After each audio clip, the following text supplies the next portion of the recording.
आज आपल्या गोशाळेतील एक गोमाता आजाराने मरण पावली आणि सर्व गोरक्षक बंधूंनी त्या गोमातेचा अंतिम संस्कार केला. जय श्रीराम, जय गोमाता. भुवनेश्वर गोशाळा, विजयनगर, वैतागवाडी तालुका, जिल्हा बीड या ठिकाणी आपली गोशाळा आहे आणि आपल्या गोशाळेमध्ये 150हून अधिक वृद्ध, भाकड व ॲक्सिडेंटल कत्तलीपासून वाचवलेल्या, गोतस्करांपासून वाचवलेल्या 150हून अधिक गोमातेचा योग्य प्रकारे सांभाळ केला जातो. आणि आज आपल्या गोशाळेतील एका गोमातेचा आजाराने मृत्यू झालेला आहे. योग्य प्रकारे डॉक्टरांनी उपचार करून सुद्धा गोमातेचा मृत्यू झाला, कारण या गोमातेनं मोठ्या प्रमाणामध्ये प्लॅस्टिक खाल्लेलं होतं.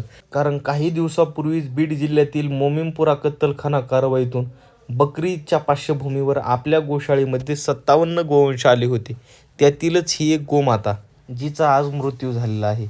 मृत्यू झाल्यानंतर आपण ताबडतोब JCB बोलावली आणि त्यानंतर त्या ठिकाणी गोमातेसाठी खड्डा केला आणि व्यवस्थित श्रद्धापूर्वक ज्याप्रमाणे आपण प्रत्येक वेळेस गोमाता मरण पावल्यानंतर तिचा अंतिम संस्कार करतो, त्याच प्रकारे श्रद्धापूर्वक या गोमातेचा देखील अंतिम संस्कार केला आणि त्यानंतर 1 बकेट मीठ टाकलं. मीठ टाकल्यानंतर कुठल्याही प्रकारे त्या ठिकाणाहून दुर्गंध येत नाही आणि जे शरीर पुरलेलं आहे ते लवकर कुजतं. व्यवस्थितपणे गोमातेचं शरीर दफन केल्यानंतर त्यावरती लगेच आम्ही एक छोटंसं वृक्ष लावलं. याच वृक्षाच्या रूपात कायम या गोमातेची आठवण राहील. या 150हून अधिक गोमातेचा सांभाळ करत असताना एका गोमातेला काही जरी झालं तरी खूप दुःख होतं. पण भगवान परमात्म्याच्या इच्छेपुढं आपण काय करणार? भगवंताच्या कृपा आशीर्वादानंच एवढ्या गोमातेचं संगोपन होते, नाहीतर मनुष्य एवढं कार्य करू शकत नाही. भगवंताच्या कृपा आशीर्वादानं, दयानं या गोमातेचा अतिशय योग्य प्रकारे पालनपोषण सुरू आहे. व्हिडिओ पाहणाऱ्या प्रत्येक व्यक्तीला माझं एकच सांगणं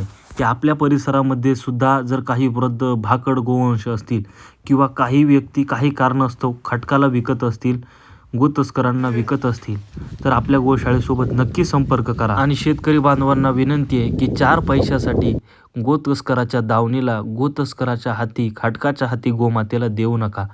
कारण गाय ही विश्वाची माता आहे आणि तिचं पालनपोषण करणं हे प्रत्येक हिंदूचं, शेतकरी बांधवाचं कर्तव्य आहे. जे काही व्यक्ती गोशाळेचे सतत व्हिडिओ पाहतात त्यांना माझी एक विनंती आहे की आपण एक दिवस गोशाळेला नक्की भेट द्या आणि आपले सहकार्य असेच राहू द्या. सर्वांना जय श्रीराम, जय गोमाता, जय भुवनेश्वर.